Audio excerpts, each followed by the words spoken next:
How's it going, folks? So today we're going to be replacing the engine oil for my 2011 Subaru STI. And the procedure in general, I'm sure there's hundreds of videos on YouTube, but for my car in general, it's going to be a little bit different. Again, this is not a stock Subaru motor, so it's not like, you can put in any engine oil or any oil filter. There are some specifics that needs to go in, and I'll be showing you guys the differences and whatnot. Also, on top of that, I do have an engine oil temperature sensor plugged in on the engine oil drain plug. So getting that off is going to be a bit interesting. Again, I haven't done too many oil changes on this car by myself. I mostly got it done by someone else, but I had done it one time at a shop, and I was dressed up in a shirt and stuff like that. I didn't want to get myself too dirty. But again, this car in general isn't too long of a job or too complicated, but it's just very finicky. So I just wanted to give you an overview of exactly what's going on. Again, not too much on top of the engine bay. Mostly everything's happening underneath. So the only thing that we have that concerns us today on top is the dipstick, engine oil dipstick, and the cap. So let me jack up the vehicle and give you guys a closer look on what the underneath of the car looks like and what exactly needs to be performed for this task. So here is the engine oil filter of choice. This is a stock number. This is 15208 AA 031. This is the black Subaru filter. This goes on pretty much the bigger Subaru engines, the 3.6, the 3-liter 6-cylinder ones. It just allows for better oil flow in the motor and whatnot. So yeah, that's pretty much it. And the engine oil of choice is Redline 540 synthetic. Like I mentioned before, this is the only engine oil I've been using ever since this car has been built, like the motor has been built. So again, this is not a stock Subaru motor. This is a IAG closed deck block. So ever since I got that on this car, it's just been running the same engine oil. So yeah, I mean, right now I'm just gonna take off all the undercladding in the vehicle and then go and drain the engine oil. So as mentioned, I have the skid plate off from my car.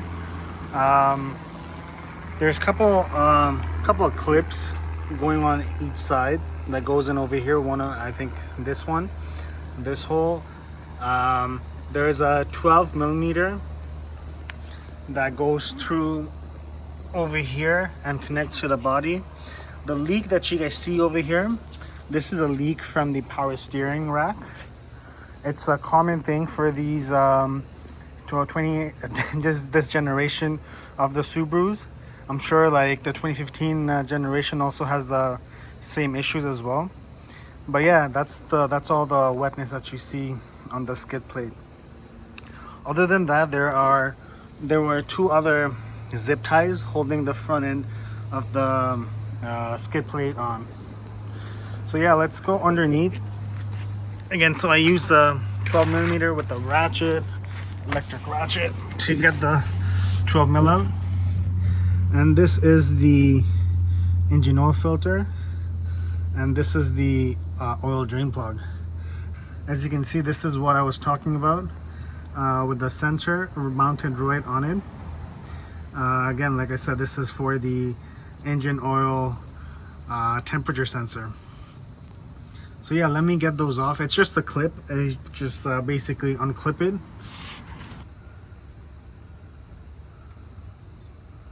Yeah, I think that's a better view of the clip. So yeah, once you undo the clip, you can just undo the drain plug after that. I'm not sure if it's a 17 or a 14, so one of those. And then yeah, get this filter off, and that should be it. Also, I wanted to mention the filter has a sandwich plate on, and the sandwich plate is for the oil pressure sensor. Yeah, oil pressure sensor. So yeah, that's pretty much it. So we have the oil temperature sensor over here, and oil pressure sensor right over there. So I don't have to worry about that. Just undo the filter, undo the bolt for the drain plug, and that's it. So just wanted to show you guys and give you guys a closer look on the drain plug situation. So obviously this is the temperature sensor. Here's the connection, obviously, and I'm not sure if these drain bolts come hollow from the factory, but the temperature sensor, the sensor itself is right inside. As you can see, this drain plug has been drilled and tapped to fit this sensor in. All right, so yeah, here you go.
All right, folks, so we're all done with the oil change.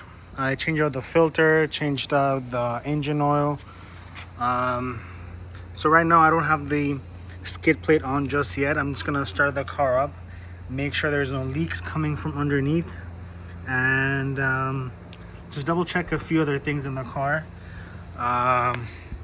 and then pretty much just go and put the skid plate on afterwards. But yeah, so far I'm just gonna again start the car up right now. Just give it some revs, make sure there's no leaks from any of the places I worked in, and then I'm gonna pretty much put it back together. So yeah, that's how you do an oil change on let's say modified 2011 Subaru STI. So yeah, there you go. So I just started the car up. It's still on the jacks. I just wanted to make sure the oil temperature is reading correctly. Oil pressure is reading pretty good as well. So yeah, let me just monitor this a bit. Let the car reach the operating temperatures. Usually I'll wait until 160 Fahrenheit for the coolant temps before pressing the gas or anything like that. So that way the car just, like, you know, gets a chance to warm up before someone's revving it, right?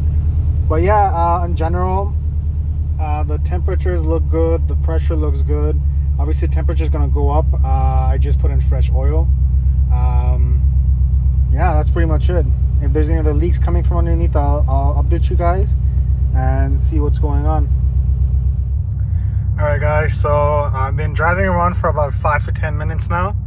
The oil temperature is at 189, 190 right now. The oil pressure at like the oil pressure at a stop, like a standstill, is about 20 around going between 24 and 20. So once we take off, the oil pressure obviously goes up. So yeah, I mean, everything's working as it should. I buttoned everything up underneath, and yeah, that was the oil change for this car. Nothing else to worry about in this car. Nothing, at least right now. So yeah, we'll be back soon with more things to do on the Subaru.